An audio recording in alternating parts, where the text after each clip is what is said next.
Okay, I'm ready. My journey involves water. It begins when I'm a toddler, traveling on the Queen Mary, the British ocean liner, from New York City across the briny Atlantic to Scotland for my dad's job as a minister. Living in the Orkney Islands, I watch gray seals playing on the rocks. Salty wind blows through my hair as my family and I walk down to the freshwater stream carrying our buckets.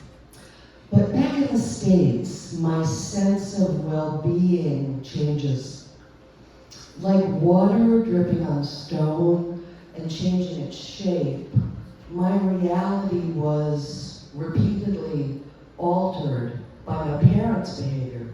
While they were charming and charismatic, they repeatedly denied my recollection of events. We were the perfect minister's family in public. Behind closed doors, it was a house of secrets, filled with alcoholism and abuse. I learned to keep my mouth shut. When I spoke up about being abused, I wasn't believed. My mother used to say, "Adair, I believe you're mistaken." I wasn't protected, but the perpetrators were. I felt betrayed, so I became a visual artist. I told complex stories through etchings, lithographs, and watercolors. I drew what I couldn't speak. Images flew out of my hands, my heart, and my mind. I didn't pre-plan them. Fast forward through the 70s, 80s, 90s, and 2000s. I submit my work to art shows. It gets accepted and sells. I feel seen and validated. Art saved my life. Then, in 2018, a silent basement flood destroys half a century of my art, right before a 50-year retrospective of my art. With my knees trembling, I walk down the wooden stairs to my house and I say, "Oh my God, what happened?" I slosh through the dank flood water with my heart pounding, and it's not just me weeping. I see my destroyed artwork floating in its own tears. My art grieves. The colors bleed. As I watch the destruction, I'm simultaneously mesmerized and shattered. My identity was in my expressive art. I lost articulations of my soul.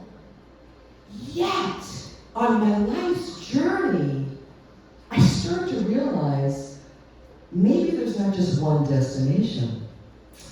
I wonder, maybe a 50-year retrospective isn't my crowning glory. Maybe I'm supposed to be doing something else creatively. Instead of creating with brushstrokes, I start to paint with words. I write longhand in my journals. I press the keys on my computer. I write autobiographical stories, personal essays, and poems. I submit my work, and my words are selected to be published in books. Writing clarifies different kinds of memories. One memory is from my Appalachian roots, where I heard stories around the smoky campfire on summer vacations.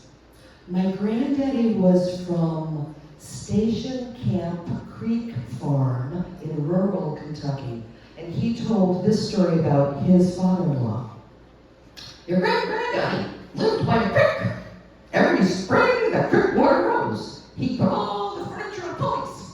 When the creek came into the house, he'd hoist all the furniture up to the ceiling. When the creek fell, he'd pull them all back down. In the the survivor spirit of telling non-fiction stories, I get bolder. I untangle gritty topics about identity and relationships. I examine self-acceptance, home, and renewal. Again, I grapple with the complexity of silence. The perpetrators and enablers are now dead, but I'm still alive and bonded with my relatives. I want my family in my family. Will my speaking up now threaten that? I say out loud. The generational silence stops with me. Through art, I change from being muzzled to speaking my truth. Truth be told. I love that phrase. Truth be told. I change from painting with brushstrokes to writing with keystrokes to sharing this story with you using the spoken word. Like the transformational power of water, art is an outlet, a healer, and a catalyst. Creating art empowers and rescues.